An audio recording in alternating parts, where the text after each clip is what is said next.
अस्सलामुअलैकुम। आज लेके आई हूँ मैं आपके लिए चना दाल की रेसिपी, जिसको खाने के लिए ढाबों पे बाहर लंबी लंबी सी लाइनें लगी होती हैं।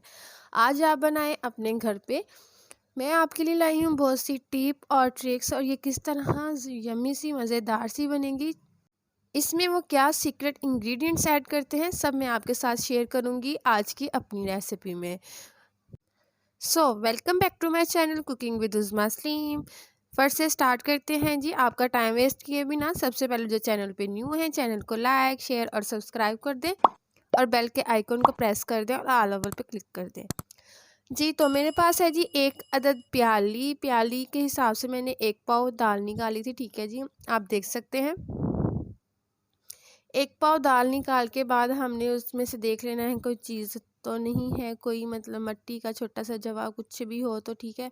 उसके बाद जी हमने इसके अंदर पानी ऐड कर देना है, अच्छे से साफ़ करके। सही है जी, साफ़ करके हमने इसके अंदर पानी ऐड कर देना है इतना सा, जिसके अंदर ये अच्छे से डिप हो सके, ठीक है जी। फिर चलते हैं जी हम अपने नेक्स्ट स्टेप की तरफ। नेक्स्ट स्टेप हमारा ये है जी, हमने एक अदद स्टील का बर्तन लिया है। आपके पास कोई सा भी अवेलेबल हो तो चलेगा, लेकिन हमने दाल को बॉयल करना है, उसके लिए स्टील का बर्तन बेस्ट रहता है, ठीक है जी। हमने दाल को बॉयल करने के लिए चने की दाल को रख दिया। तकरीबन हमने इसको 20 मिनट तक बॉयल किया था, ठीक है जी।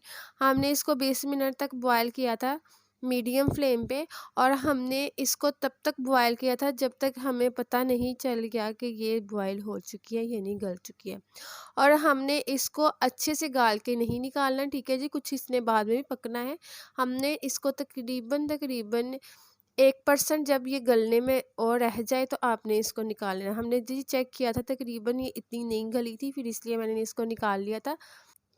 मैं आपको दिखा रही हूँ जिस तरह आपने इसको दाने को चेक करना है कि ये तकरीबन इतनी सी गल जाए तो आपने इसको निकाल लेना है, ठीक है जी। आप देख सकते हैं, जैसे ही मुझे पता चल गया जी ये तकरीबन गल चुकी है, मैंने इसका फ्लेम कर दिया बंद। अब हम चलेंगे जी नेक्स्ट स्टेप की तरफ। नेक्स्ट स्टेप में ये है जी, मेरे पास थी एक प्याली अनियन की। उसके अंदर जी हमने ऐड किया है जी ऑयल। सही है, हाफ़ प्याली हमारे पास थी ऑयल की। उसके बाद जी जब तक वो प्याज़ सौटे हो रहा था, मैंने इसको पानी के अंदर से निकाल लिया था दाल को, ठीक है जी। देख सकते हैं, हमें हमें इस किस्म का थोड़ा-सा प्याज़ चाहिए था सौटे होने के लिए। जैसे ही प्याज़ सौटे हो गया, उसके अंदर हमने स्पाइसेस ऐड करना स्टार्ट कर दिए। 1 चम्मच मैंने ऐड किया है जी इसमें नमक का। 1 चम्मच मैंने ऐड किया है जी इसमें काली मिर्च का, सॉरी लाल मिर्च का।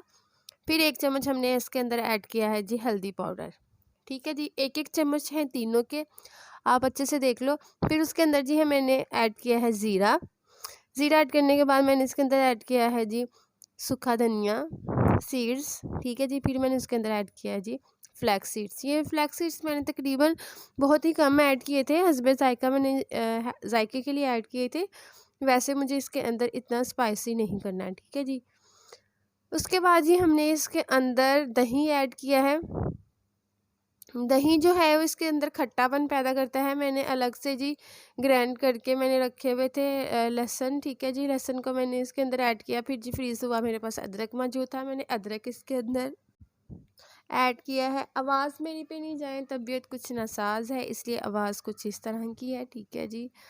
फिर जी जो हमारा नेक्स्ट स्टेप आता है वो है ये है कि जी हमने इसकी अल्टी पल्टी करनी थी।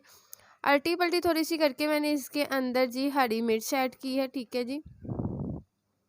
हरी मिर्च ऐड करने के बाद फिर से हमने इसकी अल्टी पल्टी करी है। अल्टी पल्टी करने के बाद जी जो हमारा नेक्स्ट स्टेप था वो ये था कि जी हमने इसको 10 मिनट के लिए यहाँ पे कुक करना था। कुक करने के बाद मुझे इसमें थोड़ा-सा दही कम लगा था, मतलब हमें वो वाली ग्रेवी चाहिए थी जो रेस्टोरेंट टाइप होती है, ठीक है जी। मैंने इसमें थोड़ा-सा और दही ऐड कर दिया था, और उसके बाद मैंने इसके अंदर पानी डाल के तो मैंने इसको मीडियम फ्लेम के पे हल्का-सा मतलब कुक होने के लिए रख दिया था, ठीक है जी। अ, ये देखें जी, ये मीडियम फ्लेम पे कुक हो रहा था, ठीक है जी। जब हम थोड़ी देर बाद इसको देखा तो ये तकरीबन बन के रेडी हो चुकी था, जो मतलब इसकी ग्रेवी थी वो रेडी हो चुकी थी। फिर उसके अंदर हमने दाल को ऐड कर दिया। दाल को ऐड करते हुए आपने इस बात का ध्यान रखना है कि आपने दाल की ज़्यादा अल्टी-पल्टी नहीं करनी है, ठीक है जी। नॉर्मल आपने पहली बात ये इसमें एक हिस्सा दाल का कच्चा रखना है, ठीक है जी। आपने फुल इसको बॉयल नहीं करना, इसको नरम नहीं करना, ठीक है जी। फिर उसके बाद जी हमने इसको दाल को इसके अंदर ऐड करके मैंने इसको 10 से 15 मिनट के लिए कुक किया है, ठीक है। ढक्कन दे के मैंने इसको 10 से 15 मिनट के लिए रख दिया था। जो उसके बाद हमारा स्टेप आया था वो जो था जी कसूरी मेथी का, इंतहाई लजीज, खाने में इंतहाई मज़ेदार, और इस हंडिया के लिए स्पेशल, ठीक है जी। स्पेशल कुछ यूँ है कि जी इसका जायका है बहुत ही मज़ेदार सा। हर हंडिया के लास्ट पे इसको डालना करें, आपकी हंडिया ऐसे बनेंगी जैसे जी आप बहुत बड़े शेफ़ हो। सही है जी। ये देखें जी, मैं आपको दिखाने के लिए ऐसे कर रही थी, मैंने इसके अंदर, मैंने मुट्ठी के अंदर हस्बे ज़रूरत मैंने मेथी ऐड किया है और इसको मैंने दोनों हाथों की मदद से कुछ इस तरह से मैश किया जैसे कि आपने देखा, ठीक है जी। मैश करने के बाद मैंने इसको इसके ऊपर ऐसे इस तरह से गार्निशिंग टाइप मैंने इसको बिखेर दिया था, ठीक है। और ये है जी हमारी कुछ इस तरह से फाइनल लुक। मुझे उम्मीद है जी मेरी आज की रेसिपी आपको बहुत पसंद आएगी। चैनल पे जो न्यू है चैनल को लाइक, शेयर और सब्सक्राइब ज़रूर कर दें और बेल के नोटिफिकेशन को ऑन ज़रूर कर दें। ये ऑन करना अब मत भूला करें, ठीक है जी। अब मिलेंगे आपके साथ नेक्स्ट रेसिपी में। तब तक के लिए अपनी दुआ में कुकिंग विद उस्मा सलीम को याद रखें। तब तक के लिए अल्लाह हाफिज़।